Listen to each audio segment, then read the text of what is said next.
성역을 깨뜨리는 그 이유를 아는 게 중요한 것 같아요. 죽음이 마지막 말은 아니다. 종교가 지금 딴짓 할 때가 아니라 윤석열, 김건희가 배 두드리고 잘 살면 안 되잖아요. 그게 뭐냐고 물으신다면 하나님께 물으셔요. 그 답은 어디서 오는 거예요? 공의의 네. 분노와 욕은 이 따끔한 일침이라고 생각하거든요. 아니 그거를 대야지 근거를. 되게 심각한 문제가 있는 거 아니에요? 저는 거짓말 같아요. 불교 좀 당혹하게 할 만한 주제 하나 찾아가지고 아무거나 해주세요. 이 두 분은 뭔가 이렇게 성직자 같은 느낌이 들고 이게 동그라미 불교. 네, 반갑습니다. 예, 저는 원불교의 강현욱 교모라고 하고요. 소속은 원불교 시민사회 네트워크 교당에 있습니다.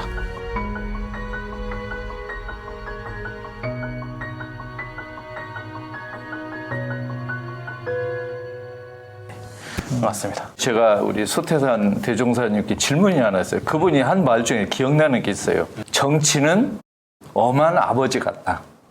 종교는 자애로운 어머니 같다. 이런 말을 하셨거든요. 기억나시죠? 예, 엄부와 자모. 자, 그러면 그걸 지금 묻는 거예요. 우리 원불교에서는 실천하는 어떤 책이 있다 그러잖아요. 우리 가톨릭은 도서관이 있어요. 책이 아니고. 그러면 네. 좋은 책을 만들어 놓는 거 하나 일이고 실천하는 건 또 다른 일이잖아요. 그렇죠. 우리 가톨릭도 누구들 뭐냐면 우리 도서관에 책 꽉 찼어. 회의 수만 번 했어. 책 많이 만들어놨어. 얼마든지 할 수 있어요. 근데 그걸 실천을 옮기냐는 게 다른 문제거든요. 예, 맞습니다. 사회적 문제에 대해서 발언을 한다라고 하는 것은 사실 굉장히 그냥 권력층 그 사회와 싸우겠다라고 그렇죠. 당연하죠. 하는 거잖아요. 네. 근데 아까 얘기한 것처럼 그 역할은 많이 하지는 못했어요. 그러니까 어떻게 보면은 복지의 영역, 그러니까 사회 참여를 한다라는 것은 그 동안에는 뭐 복지의 영역에서 이렇게 사회 참여를 하고 그건 갈등이 필요 없고 권력과 싸울 일도 없으니까. 예, 맞습니다. 네. 예. 개신교도 그래요? 아니 그래서 제가 사실 조금 전에 말씀드린 것처럼 제가 그냥 뭐 원불교 지인들이 있다 보니까 느끼는 게 지금 그런 형태로 원불교가 이렇게 큰 뭐 분란 없이 잘 해서 또 이 정도까지 왔거든요. 그러니까 개발론자들이라고 말하지만 사실 그 사람들의 또 다른 의미는 그러니까 부정적으로 우리가 워낙 개발론에 이제 부정적이다 보니까 부정적일 수 있지만 기성 종교의 모양새를 쫓아가는 어떤 형태긴 하지만 그래야 오히려 사회적으로 뭔가를 얘기를 할 수 있고 뭔가 더 구현할 수 있다는 점도 같이 담고 있더라고요. 내 얘기를 들어보니까. 참 그거는 참게 참 어려운데. 논란의 여지가 맞아요. 있죠. 뭐 옳다 그러다 말할 수는 없을 것 같은데 그런 이야기들 합니다. 대형 교회이기 때문에 할 수 있는 일이 많다.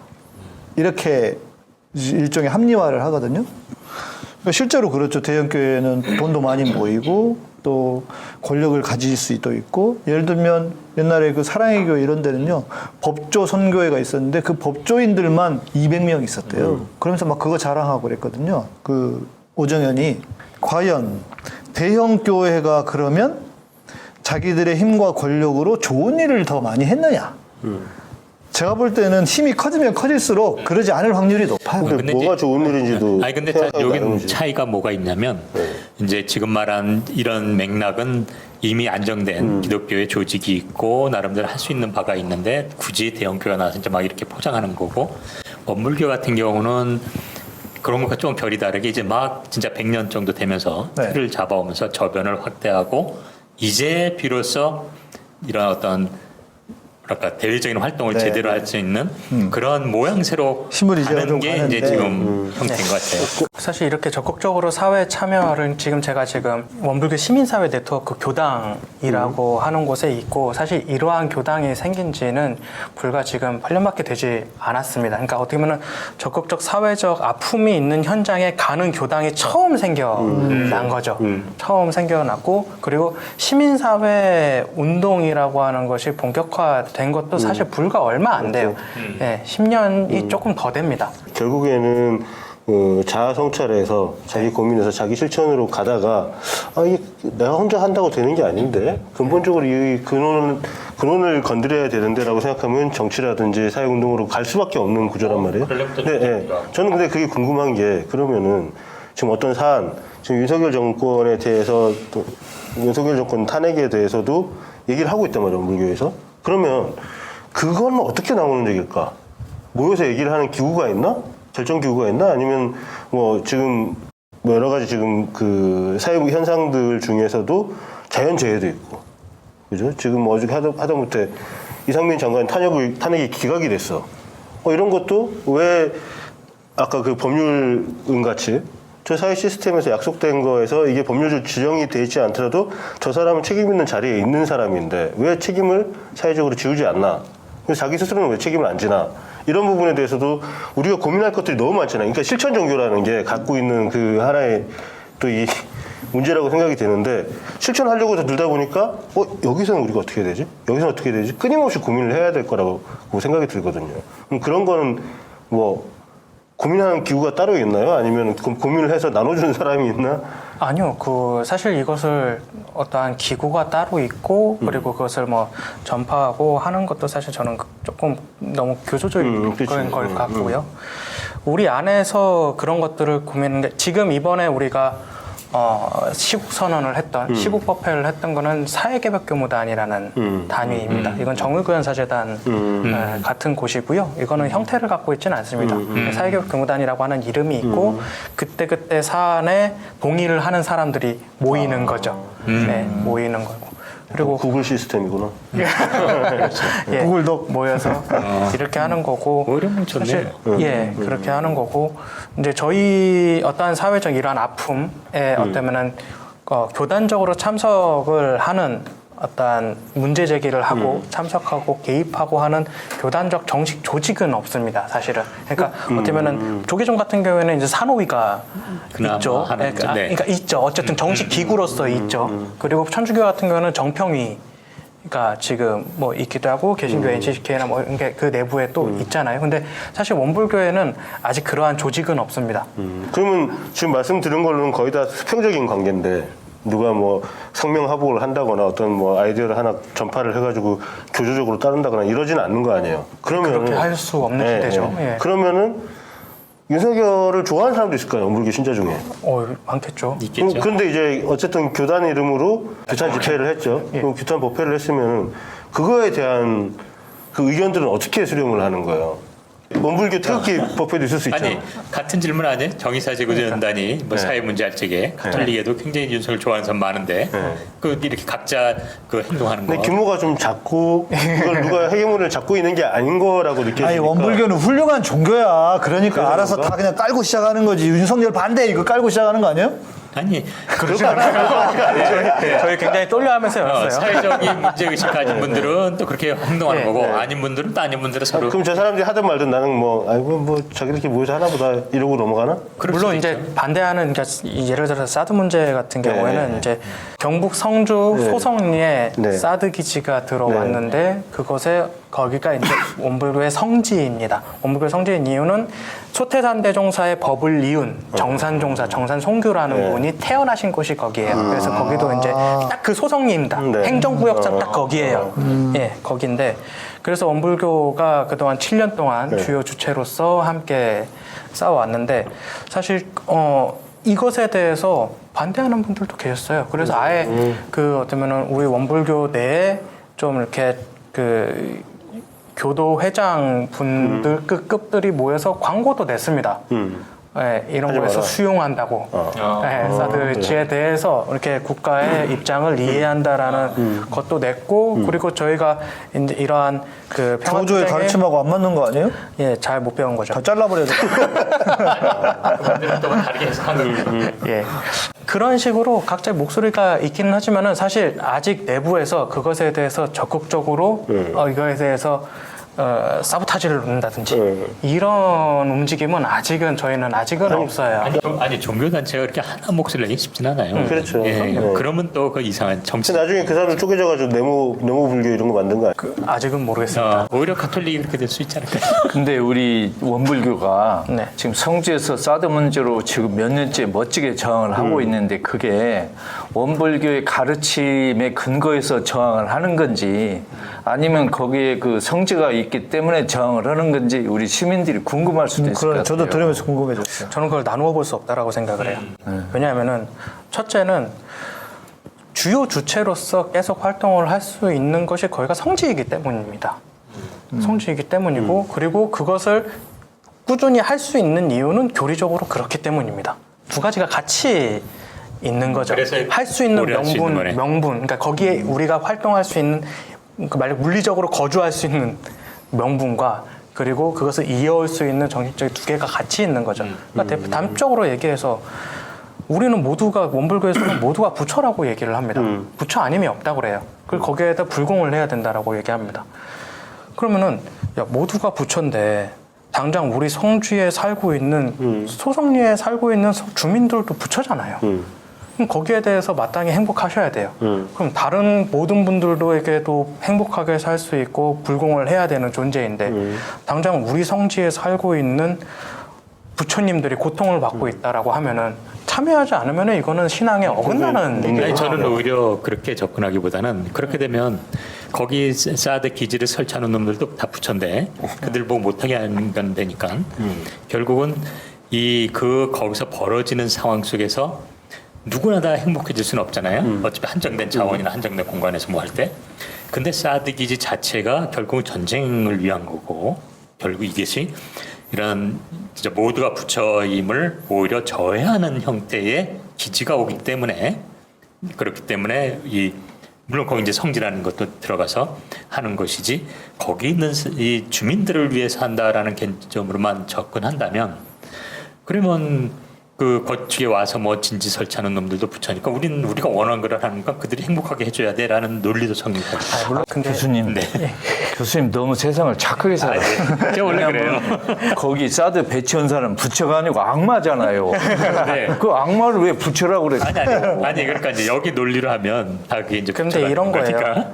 그러니까 모두가 부처라고 그러니까 불공을 뭐라고 얘기하냐? 그러니까 모두 다 이렇게 잘 대해줘야 되는 거 아니에요? 부처도 네, 잘 그쵸. 모셔야 되고 근데 네. 근데 중요한 거는 잘 그냥 어떻게 보면 모시고 기분 좋게 하는 게 불공은 아니라는 거죠.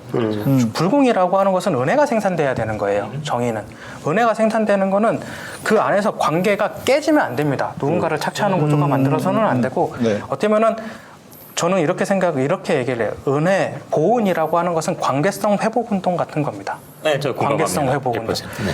관계를 깨는 행위를 막는 일이에요. 근데 사드 배치라고 이야기하는 건 사드 배치를 그 하는 행위에서 주민들의 삶을 파괴하는 것은 이 관계성을 파괴하는 행위들이고 우리 한반도 내에서 어떠한 그 분단 구조를 강화시키는 네. 일이고 그러니까 작게 얘기했을 때는 주민의 문제지만은 크게 했을 때는 한반도 평화의 문제고 이러한 모든 것들이 이 사드 배치로 인해서 어떠한 그 관계성들을 파괴한다. 그렇죠. 그러니까 거죠. 제가 말씀드린 것도 그렇게 주민층위에서 이게 이제 중층 구조니까 주민의 어떤 관계성 그들의 행복만을 위해서 우리가 원불교가 나간다라고 말하기보다는 그런 중층 구조에서 이게 당연히 위도 또 관계니까 그럼요. 예. 그들의 이러한 지점에서 과연 이 형태가 이 어떤 관계가 여기 오기 때문에 우리가 이래야 되는가? 만약에 이게 정말 진짜 좋은 일이라면 소송리 의원 그 주민들이 반대하더라도 정말 이 큰 뜻을 위해서 우리는 희생할 수 있어야 된다. 이 큰 관계를 위해서 이렇게 말할 수도 있는데 그게 안 되는 이유는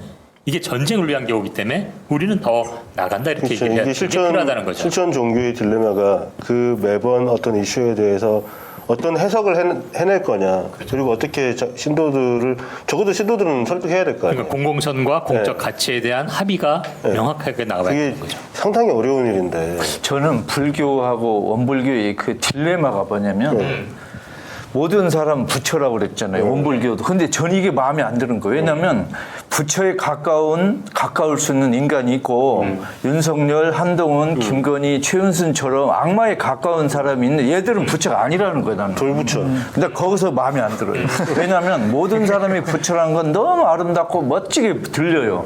그런데 실제적으로 거기서 모든 그 행동이 거기서부터 어그러지기 시작합니다. 역시 설명을 좀 해야 기독교는 통하네. 이게 서도 같은 굉장히 마음이야. 기독교적인 서양식의 관점인 거죠. 왜냐면은 아니 서양 남미 할 거 없어요. 그러니까 그냥 제 얘기를 들은 다음에 네. 반론해주세요. 해결을 빼는 걸로 하죠. 네, 왜냐면은 윤석열도 부처예요? 그럼요. 예, 부처입니다. 그 바탕을 얘기하는 아 거예요. 짜증날라 그래. 그러니까 바탕에 있어서의 어떤 부처와 그리고 이미 여기서는 나쁜 놈 선악이 막 있는 데서 지금 악한 이니까 이건 부처가 아니다라고 말한 거잖아요.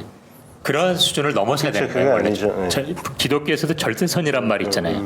하나님이 절대선이란 건 악의 상대적 개념이 아니에요. 아니 그건 하나님 이야기고 아니 불성을 얘기하니까 부처님을 얘기하니까 이건 정확해야 됩니다. 우리는 인간이라고요. 낙계조 위원회에서 이 종교 종파가 다 모여 있잖아요. 위원회에서 윤석열을 빼는 걸로. 아니 윤석열 빼면 안 됩니다. 불교나 그럼 이 김건희는 안 돼? 그러면은 김건희는 안 됩니다. 저희는 그럼 네. 교리에 위배되는 그런 거 그런 거 찌질한 관점입니다. 저희에서는. 그런데 중요한 거는 늘 말하지만 다 이대로 붙였지만 행위가 있는 거예요. 행위. 그렇죠. 불교나 아마 이제 원불교 모르지만 최소한 행위가 그 사람의 존귀 혹은 그 사람의 어업의 문제이기 때문에 윤석열이가 붙여지만 비난받아야 되고 고쳐져야 되고 이러는 거예요. 여기서 지금 말한 게 뭐냐면 부처는 굉장히 좋고 옳은 거야 멋진 거야 이렇게 얘기했잖아요. 이게 잘못된 거예요. 부처는 그런 거 아닙니다. 그런 생각 자체가 선과 악, 좋은 거 이런 이원론적인 관점에서 그냥 부처가 될 수 있는 가능성이 있는 거 아니에요? 그냥 부처가 아니라. 부처를 어떻게 상정하느냐에 따라. 그러니까 이런 거예요. 부처라고 이야기하는 것을 지금 두 가지로 나누어서 설명을 하는 거예요. 깨달은 사람들 혹은 그치. 성스러운 우린 그렇게 이해하는 거죠, 일반인들은. 근데 여기서 얘기하는 부처라고 하는 것은 우리 모두가 나를 존재케 하고 나에게 영향을 줄 수 있는 게 뭐냐라는 거예요. 나에게 영향을 줄 수 있는 게 대상이 뭐냐라는 거예요. 근데 우리가 김건희라고 하는 대상 혹은 윤석열이라고 하는 대상이 어쨌든 내가 행위를 하면은 그 행위를 받아서 나를 괴롭게 하기도 하고 나를 좋게 하기도 하는 대상이기도 합니다.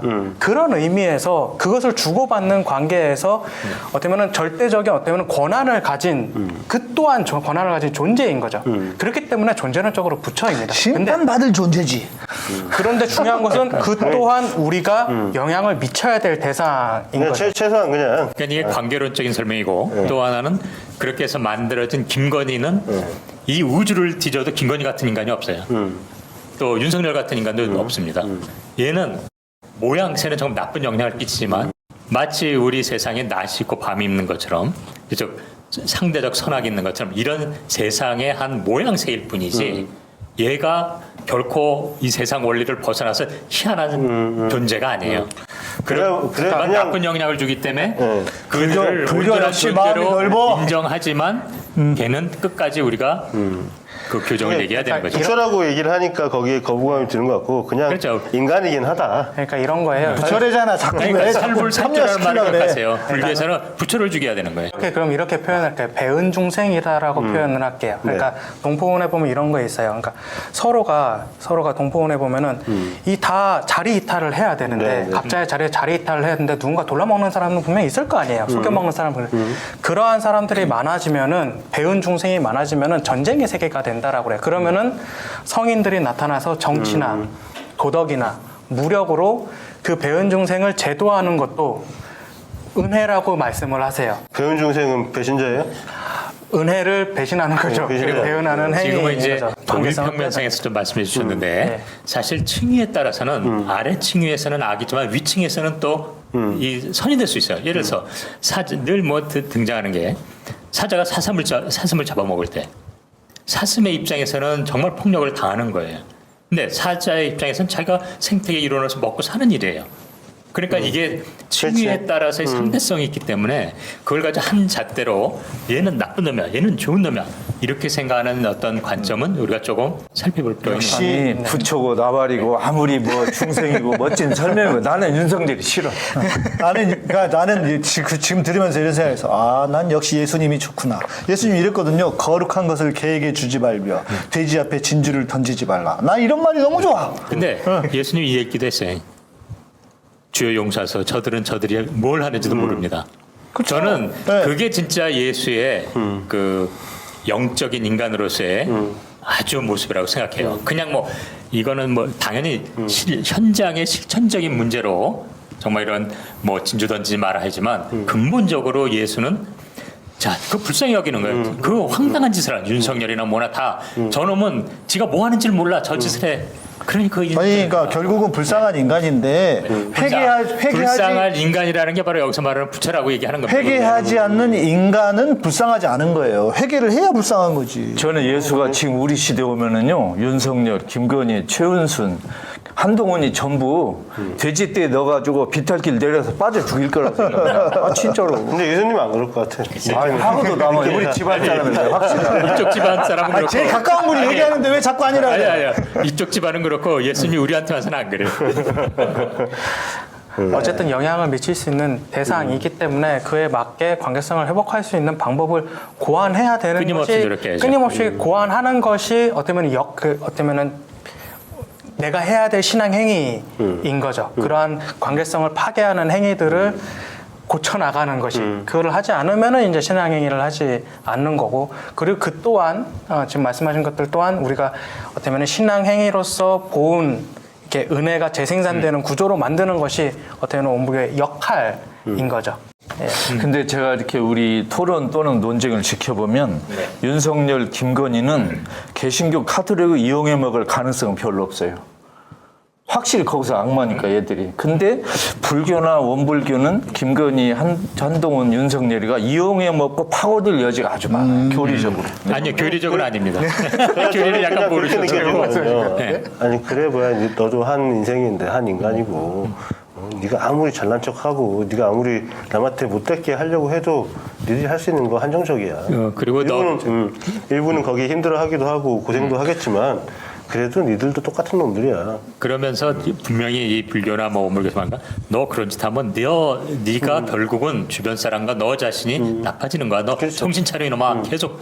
근데 그러기 전에 지금 너무나 수많은 사람이 고통을 당하고 있잖아요. 죽음을 당하고. 고통은 항상 있는 거니까. 뭐 아니, 예. 그렇지만 근데 인류 없을 수도 역사상. 있었던 거잖아. 없을 수도 근데 있었던 그거를 거잖아. 결국 아니 그러니까 이걸 뭐 따져보면 아니, 결국에 그거 누가 뽑았냐고. 아니 그니까 결국 겪어야 되는데. 그리고 나는 안 뽑았지만 그 사람들이 뽑게 내버려 둔 것도 누구 주시냐고. 그러니까 겪어야 되긴 하지만. 그러니까 이거는 서로 주고받고 하는 관계고 이게 누구한테 책임이 딱 떨어진다라고 말하기 참 어렵잖아요. 인간관계 자체가 그렇고 부부 둘이 싸워도 서로 네가 잘못했니 내가 잘했니 해도 결국에 다 양쪽 얘기 들어보면 잘한 거 있고 못한 거 있고 이게 합산이 된단 말이에요. 그죠? 이게 거의 제로섬이란 말이지. 그러니까 그런 관계 속에서 누가 너는 절대 악이야, 너는 절대 선이야라고 하는 것 자체가 저는 아니, 물론이요. 불합리하다고 네, 생각해요. 저는 제 기독교 예수님을 너무 좋아하는 이유는 아까 말한 것처럼 저놈들은 지가 뭐 하는지도 몰라. 제 불쌍히 좀 놔줘. 걔네들 회개한 거 아니거든요. 그런데도 예수가 십자가에 매달릴 때 정신이 있었겠냐고요.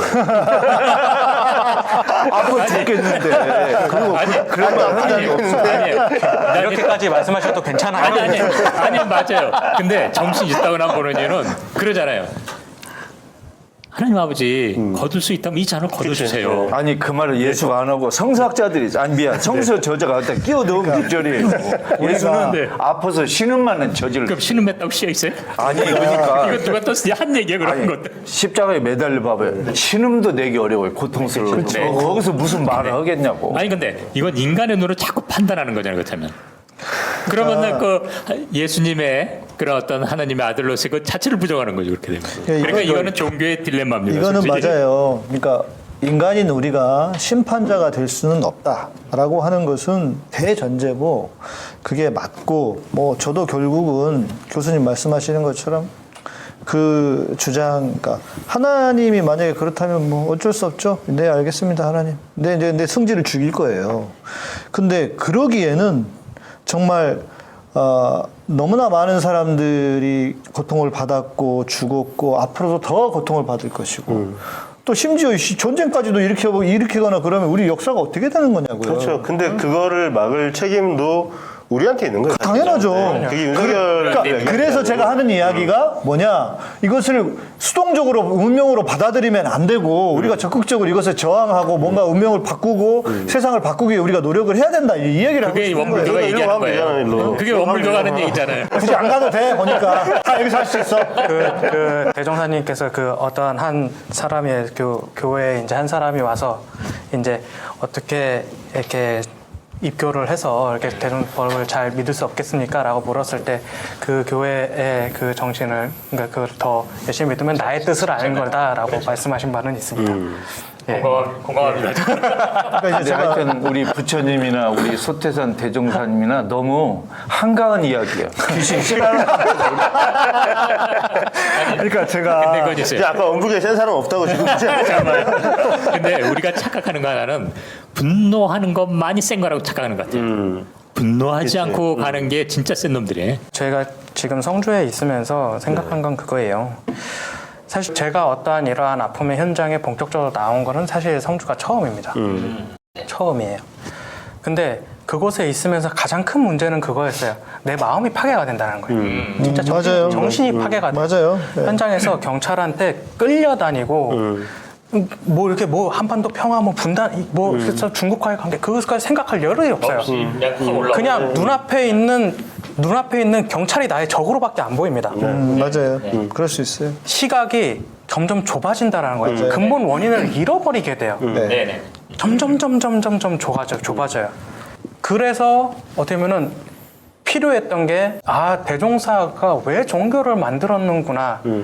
다시 거길로 돌아가서 종교가 허물어져가는 시대에 종교를 왜 만들었느냐. 이러한 시대에 있기 때문에 필요하구나. 라는 것을 그러니까 어떻게 보면은 강력하게 내가 주체가 돼서 내가 할 수 있는 시대가 됐는데 그 안에서 내 마음의 평화를 지킬 수 있는 수단은 아직은 없다라는 거죠.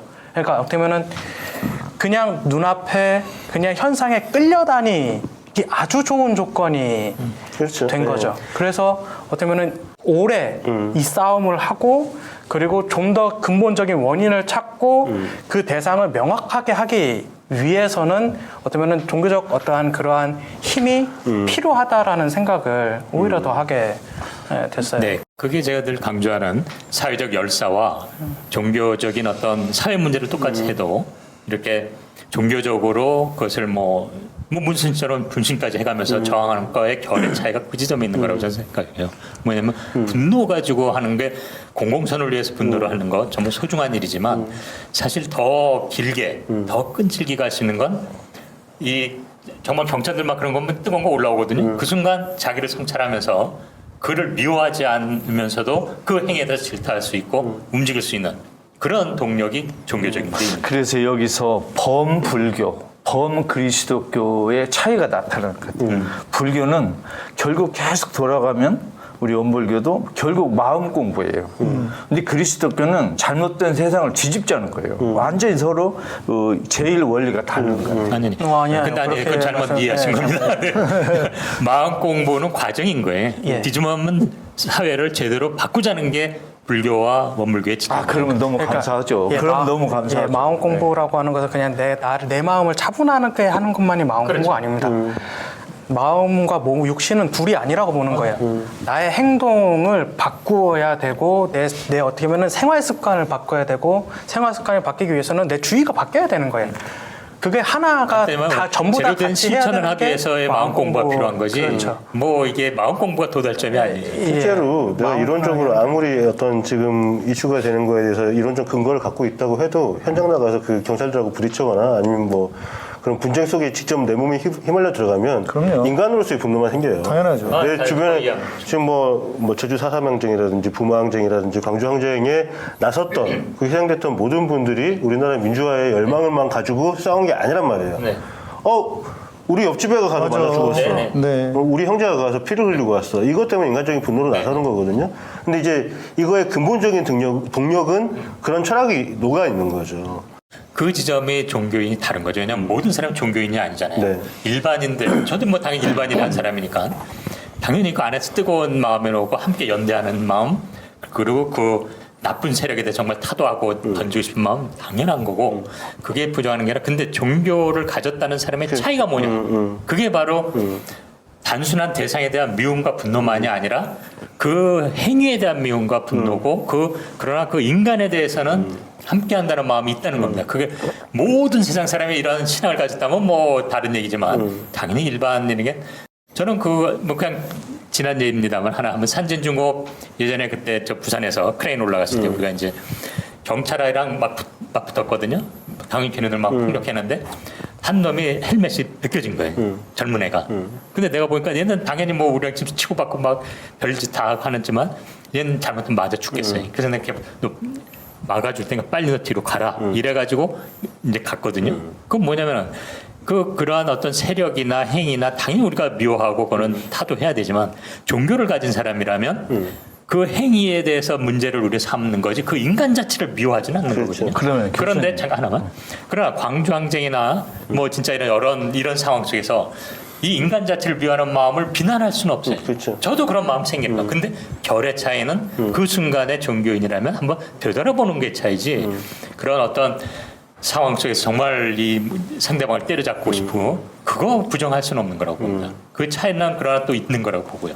제가 질문을 뭐 하려고 했냐면 아까 그 불쌍하고 죄 없는 전경을 이렇게 잘 보호하고 가라는 건 잘했는데 거기 만일 그 청년이 전경이 아니고 윤석열이면 어떻게 할 뻔했어요? 다 돌려보낼 거예요? 전 뭐 죽는 상황이라면 돌려보냅니다. 근데 그 딜레마가 그 라이언 일병 구하기라는 영화 있잖아요. 아, 라이언. 그 영화에 그런 장면이 딱 나와요. 결국에 이제 혼자 그 남은 그 독일군 병사를 이 이름이 뭐더라? 그 좀 어리버리하고 전투 능력이 굉장히 떨어지는 행정병 같은 미군 병사가 살려줘요, 얘를. 근데 결국에 얘 때문에 얘네들이 몰살을 당해요. 그렇죠. 네. 네. 걔가 가지고 정보를 다 불어버리고 하니까. 그러니까 이게 이제 지금 말씀하신 게 같은 내용이잖아요. 그러니까 이거에 대한 딜레마를 그럼 내가 미래를 예측해서 얘를 지금 처벌을 했어야 되나? 서로 적군이니까 아니면은 내가 인간적인 측은지심으로 얘를 살려줘야 되나? 네. 이런 게 이제 항상 딜레마인 거죠. 딜레마죠. 그러니까 그때 깨어 있어야 되는 거예요. 뭐냐면 지금 우리가 이제 뭐 예를 들어 아까 제가 든 예에서는 그게 생존의 문제는 아니었잖아요. 그런데 지금 방금 든 예 같은 경우는 이 상황에서 하나의 마치 보네포가 던져든 질문하고 똑같아요. 얘를 살려줌으로써 모든 부대원이 죽을 수 있는가? 그렇다면 그건 또 다른 차원입니다. 이 층위가 그 매 층위마다 맥락에 대해서 늘 깨어 있지 않으면 이 판단이 어려운 겁니다. 그러니까 그 아까 전경 하나고 윤석열은 지금 충의가 다르죠. 네, 다르죠. 근데 그 층위에서도 윤석열이가 영원한 제왕이라면 제거해야 되지만 얘는 한정된 거예요, 어차피. 그럼 그래, 집 가서 놀아봐. 저는 그렇게 판단한다. 근데 거기서 이제 종교가 의미가 있다고 생각을 하는데 거기서 야 얘는 나중에 니를 다 죽이려니까 죽여. 아니면 얘를 그래 안타까우니까 살려라고 규정 지어주거나 정답을 주는 게 종교가 아니라 이거에 대한 고민을 하게 하는 게 종교인 그 거예요. 고민을 이거 어떻게 해야 해야 되는 되나? 거죠. 네. 그리고 그 고민에 대한 답은 사람마다 다를 수 있다는 걸 인정해 주는 겁니다. 근데 그 고민에 아까 지금 오불교에서 얘기하는 것처럼 야 우리가 이렇게 살아가는데 이런 연들이 있고 우리가 받은 은혜가 있는데 이거를 기반으로 한번 생각을 해보자. 여기서 우리 성주에서는 누구를 위해 싸워야 되는가? 우리가 싸우는 것들이 결국에 어떤 목표를 그 사드를 안 놓는 게 정답인가? 사드가 안 놔지면은 그 다음에 뭐 다른 게 들어온다. 여기 무슨 유원지가 들어온다. 무슨 에버랜드가 들어온다. 그럼 이건 사람들한테 정치적으로 이득이 되니까 괜찮나? 그러니까 이런 거에서 고민이 끊임없이 분화가 되고 고려할 것들은 많아지고 이게 절대 쉽지 않은 문제라고 생각이 되거든요. 그게 자기 주체성이죠. 네. 누군가에게 나의 어때면은 삶의 선택을 맡기지 않고 끊임없이 자기가 고민하게 하는 겁니다. 그렇기 때문에 이제 교리 안에서는 그것을 아예 그 끊임없이 선택의 순간을 되돌아보고 그리고 그것을 반성하고 하는 어때면은 과목이 아예 있어요. 그러니까 어떻게 보면 원불교라는 종교는 선택을 남에게 맡기지 않도록 훈련시키는 것이 가장 중요한 좋네요. 수행 방법인 거죠. 네, 자기 선택을 끊임없이 고민하게 하는. 그 영화 미션에 보면 다 보셨을 테니까요. 그 마지막 장면이 나오잖아요. 원주민을 해치러 오는 서양인들. 그런데 그 선교사로서 자기는 어떤 선택을 할 것인가, 어떤 저항을 할 것인가. 원주민들과 함께 비폭력을 선택하며 십자가를 들고 서 있는, 그리고 걸어가는 신부와 또 원주민들의 편에 서서 함께 원주민들과 함께 저항하고 싸우려고 하는 신부. 그러면서 영화가 맞춰져요. 다 기억하시겠지만. 제가 신학을 공부할 때, 신학을 공부하고 젊은 시절에 그 영화를 봤을 때는 저는 그렇게 비폭력을 선택하고 그런 저항을 선택하는 것이 옳은 것이 아닌가 하는 그런 생각을 해봤어요. 그런데 지금 저는 오히려 좀 바뀌었습니다. 오히려 저렇게 원주민들의 편에 서서 물론 뭐 그 원주민들도 의견이 갈렸겠죠. 그러나 그 저항하는 편에 서는 그 신부조차도 오히려 그 신부에게 더 마음이 가요. 저는 오히려 더 지금은 그게 소위 말하는 행동하는 신앙이 될 수도 있겠다. 그러니까 뭐 답을 무엇이 옳다 그러다라고 답을 내릴 수는 없어요. 그런데 지금 저로서는 이게 이제 우리가 지금 계속 논의 중에 이제 이런 거 있잖아요. 예를 들어 윤석열, 김건희 계속 나오지만 그런 은혜와 자애를 베푼다고 해서 그런 인간들이 과연 변할 수 있을까? 그러니까 이런 딜레마인 거거든요. 그러니까 강도가 칼을 들고 지금 집에 쳐들어왔어요. 그런데 우리는 자칫 잘못하면 사랑합니다 형제님하고 강도 칼끝을 향해서 그를 안으려고 하는 그런 행동이 맞을까? 아니요, 뭐 이런 고민. 자해나 은혜 지금 전혀 이쪽 얘기를 이해 못하신 것 왜냐하면 같습니다. 용서를 한다라는 게 아니에요. 봐준다는 얘기가 아닙니다. 좋은 게 놔둔다는 게 아니에요. 없어서는 살 수 없는 관계를 회복하기 위해서는 바로 잡아야 되는 거예요. 그렇죠, 잘못된 그렇죠. 것에 대해서는. 폭력도 겉으로 보기엔 폭력 같은 것도 써야 된다는 거예요. 회복이 안 되는데요. 네, 저는 겉으로 드러난 종기 같다고 생각하는데 윤석열이라든지 뭐 한동훈 이런 사람들은 애당초 그 종기가 만들어질 수밖에 없는 이 사람 체질이 있을 거 아니에요. 근본적인 원인이 있는데 그거는 윤석열, 한동훈, 김건희 다 치우더라도 딴 놈을 또 세운 사람들이란 말이에요. 그렇죠. 그렇죠. 당연하죠. 근데 그러면은 원천적으로 이 문제를 해결하려면 눈에 보이는 것들은 그때그때 치울 수 있으면 치우면 되겠죠. 아니면 뭐 일정 기간 동안에 이 암덩어리는 5년 있으면 없어지는 암덩어리야. 물론 이제 그동안 또 다른 일을 만들 수도 있죠. 그러니까 더 큰 암을 만들 수도 있긴 하지만 그러면 근원적으로 우리가 뭘 건드려야 되냐 하는 고민을 했을 때 뭐 의학적으로 봤을 때 피부병 고치려면 어떻게 해야 돼? 속병을 낳아야 그렇죠. 돼. 맞아요. 장애 전혀 상관없- 문제예요. 네. 그런 것처럼 우리는 사회적으로 우리가 구성원들이 뭐 시스템적으로 우리가 뭐 그렇게 많이 하자가 있거나 이러지는 않지만 이 사람들이 하고 사는 생각들이 그러니까 아마 그 대종사님이란 분이 1900년대 초에 가졌던 고민이나 지금 우리 고민이 그렇게 다르지 않을 거라고 생각을 해요. 그래서 그때 당시에도 뭐 아유 일본이 최고지 우리 먹여 살려주는데 이렇게 믿는 사람도 있었을 거고. 있었죠.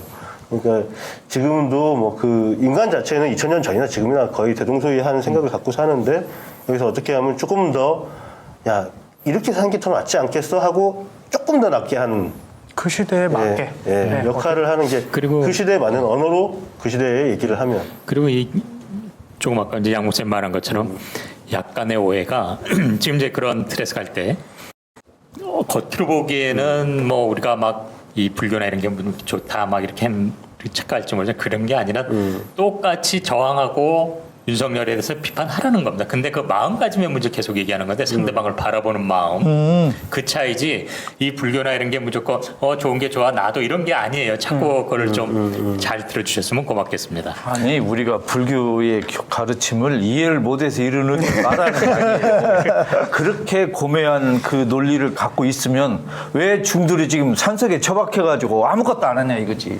네. 벌써 나왔어요. 이건 또 갑자기 다른 얘기가 된 거죠. 지금 이제 중들의 있다 얘기가 된 보니까 거죠. 힘이 없어요. 이번에 시국법회 하셨잖아요. 그러니까 이제 이거 같아요.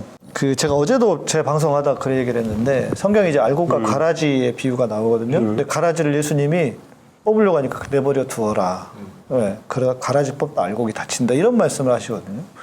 난 어렸을 때도 이해가 안 됐어요. 가라지는 빨리 뽑아야지. 왜 그거 저걸 저도 놔둬? 이해가 안 돼. 왜 그러냐면 우리는 가라지 알곡을 하다가 다칠 수 있지만 하느님은 하나도 안 다치고 입에 뽑아야 맞는 거예요. 그게 그래서 하나님이지. 이해가 안 되는 거예요. 그게 하나님이지. 그럼. 그거 그런데- 이해가 될까요? 그러니까 되는데 우리.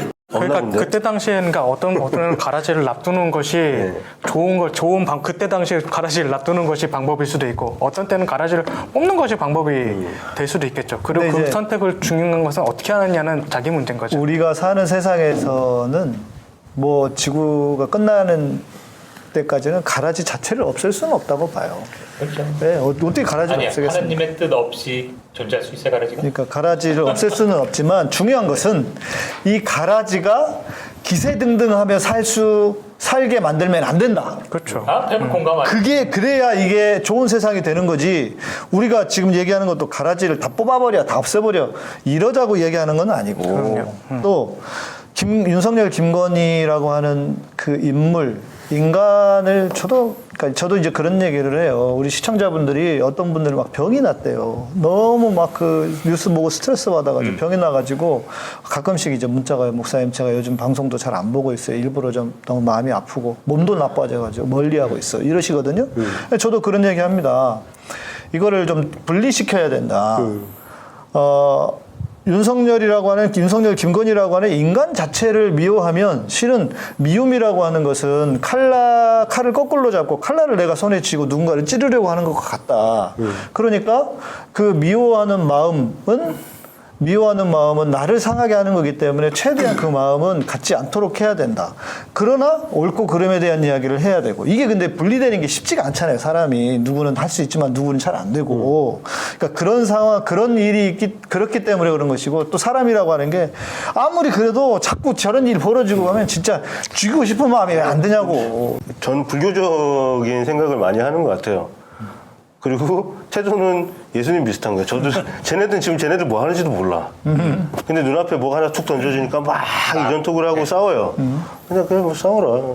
근데 뭐 이렇게 말하면 되게 교만해 보일 수도 있지만 대중들은 그러니까. 대중들 심리는 충분히 나중에 기억도 못 하겠지만 자기들이 뭘로 싸웠는지 뭘로 저 사람 저렇게 저주했었는지 기억도 못할 정도의 주제를 가지고 죽으라고 헐뜯고 싸우고 어느 날은 막 저를 엄청 칭송을 했다가 어느 날은 죽이로 만들었다 그러고 있어요. 그래서 그럼 뭐 어떡할 거예요? 그게 인간이지. 어쩔 수 없다. 저 사람들이 나를 어떻게 평가하는가를 내가 어떻게 맞아요. 맞아요. 그리고 그건 중요한 게 아니야. 그건 그들의 몫이에요. 그건 그죠? 중요한 게 아니야. 왜냐면 나라고 하는 사람은 바뀌지 않을 거거든.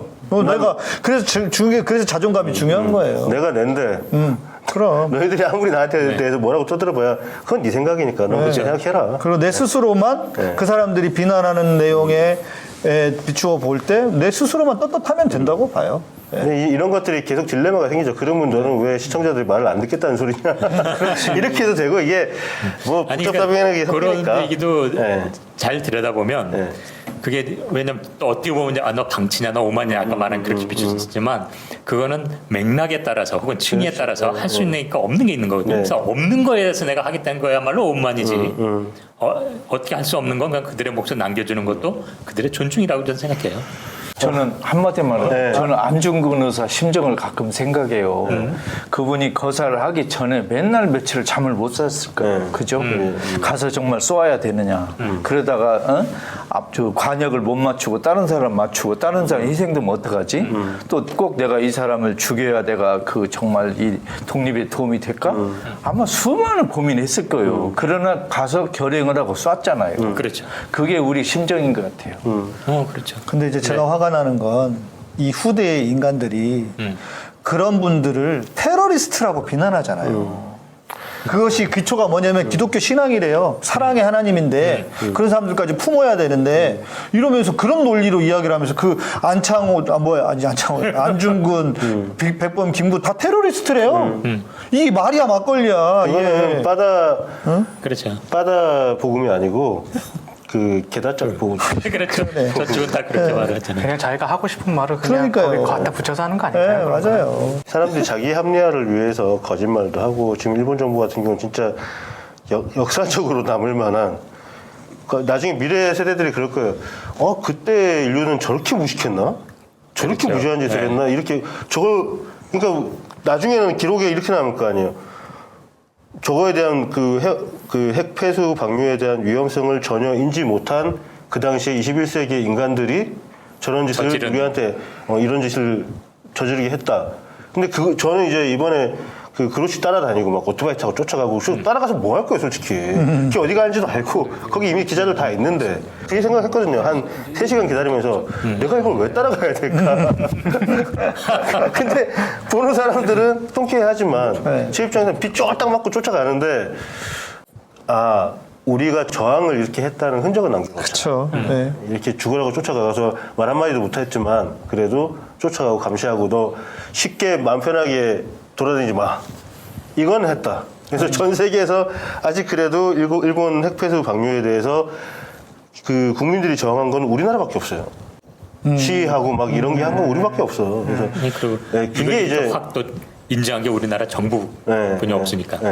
아까 안중근 의사 얘기를 하셨지만 안중근 의사가 그거 한 명 때려잡는다고 우리나라가 독립될 거라고 믿지는 않았을 거예요. 그렇죠. 하지만 이거라도 해야 되지 않겠나 그렇죠. 이런 생각을 해야 할 하셨을 일을 한 거예요. 거죠. 네. 그리고 그게 실제로 변화를 시키는 거죠. 그러한 행위. 그런 게 이제 모이면은 그런 걸 하지 뭔가 않으면은 변하지 않는 그러니까 겁니다. 과정이 참 의미를 갖는 거죠, 항상. 근데 중요한 것은 그걸 얼마만큼 짧게 만드느냐. 맞아요. 그 기간을 얼마만큼 짧게 만드느냐가 어떻게 보면 숙제인 거죠.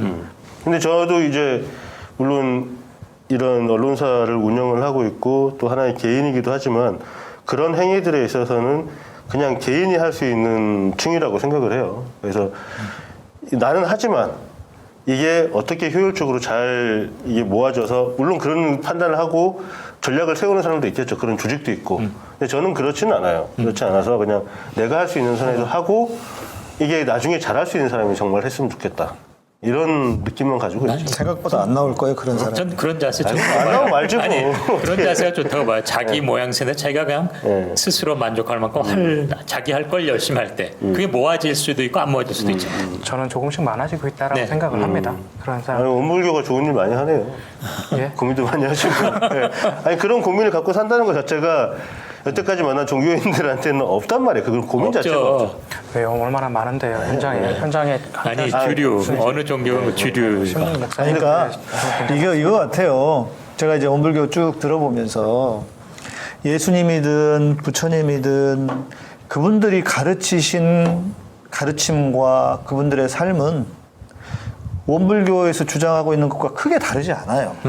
그런데 어쩌다가 개독교가 되고 이렇게 변태 불교가 되고 이렇게 됐냐? 결국 인간의 욕심과 인간의 그 욕망을 가진 그 비틀어진 욕망을 가진 인간들이 다 망쳐먹은 거예요. 그런 셈이죠. 결국은.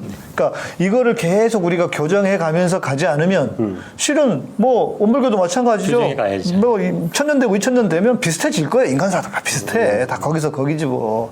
그러니까 이 내부에서 계속 문제를 제기하고 싸워가고 제가 이제 제 방송에서 월요일마다 이제 한국 교회가 살 길이라는 주제로 몇 명들 같이 모여서 논의해요. 근데 항상 마칠 때쯤이면 에이씨 희망이 안 보여 희망이. 그러면 한국 교회가 죽어야 할 길을 좀 해주시죠.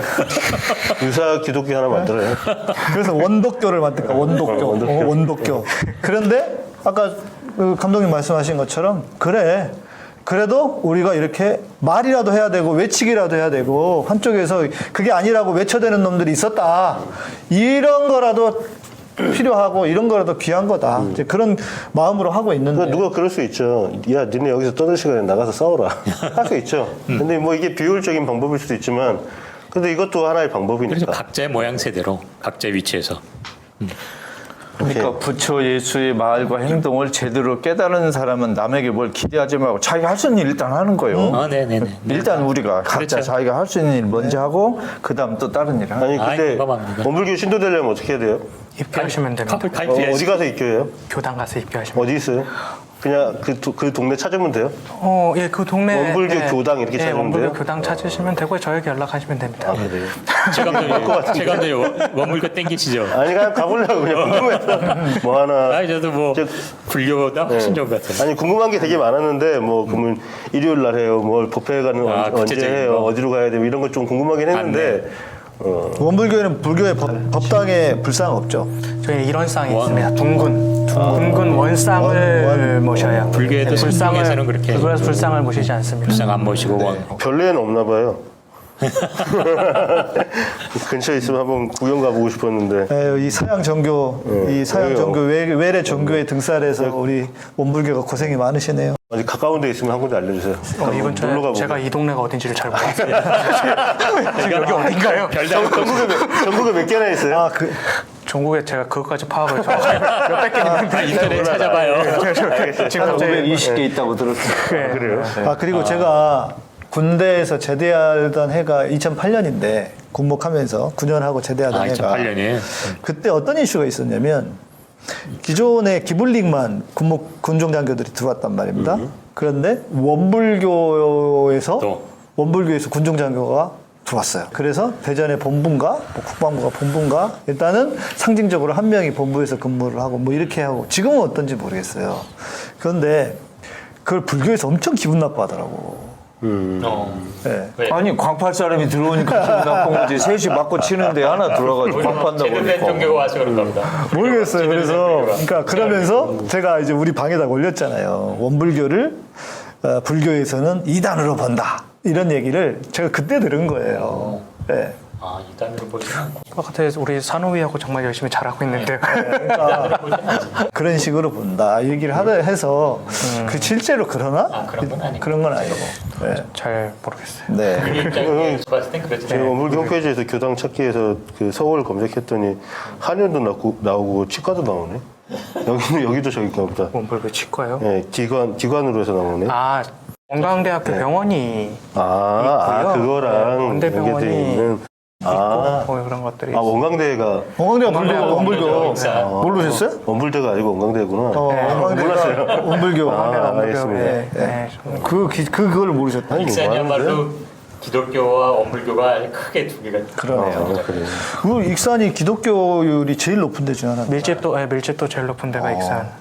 원불교 대부분 신도들이 호남 쪽에 많아요. 3분의 1은 넘어요. 맞아요. 맞죠? 시작이 거기서부터 해서 그래요. 그 저희 이쪽 경상도 쪽에는 도심 그 뭐 도시에 하나, 그러니까 군에 하나 뭐 이렇게 있다면은 전주나 익산은 동에 하나, 단위로. 네, 동 단위로 뭐 혹은 구 단위로 이렇게 해외는 없어요, 해외? 해외 많죠. 해외 아까 전에 유럽 있고 뭐 미국, 캐나다, 뭐 동남아시아나 뭐 베트남, 뭐 그 캄보디아 뭐 여러 건 다 있으면 웬만한 데는 다 있습니다. 아프리카에도 있고 웬만한 데는 다. 훌륭하네요.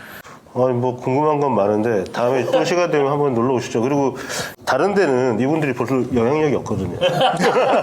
그냥 변두리에 막 욕하고 이러는 사람들인데 여기는 지금 실생에 가까울 것 같아서 아니요, 괜찮아요. 원불교라고 얘기를 좀 해서 우리가 필요한 것들을 좀 만들어갈 수 있을 것 같다는 생각이 좀 들어요. 근데 우리 넷 중에 그 종교 권력에 가장 가까운 분은 우리 교무님 같아요. 우리 나하고 원칙. 여기 다 거부하는 사람 저도 변방 아웃사이더에서 열심히. 그래서 오늘 긴 시간 동안 뭐 밤새도록 얘기하려도 하겠는데 재밌네요. 그리고 많이 배웠습니다. 이런 건지 전혀 몰랐어요, 저는. 일단은 많이 배웠고. 아니 너무 모르시는 것 같아요. 호기심- 감독님 좀 몰라요. 의외로. 무신론자라면 무식해가지고, 예. 이런 종교에서 안다면 무신론자를 해야 되는데 모르고 계속 모릅니다. 예, 무신론자일 잘 것 같아요. 모르고 오늘 많이 배우는 시간 감사했고. 마지막으로 네.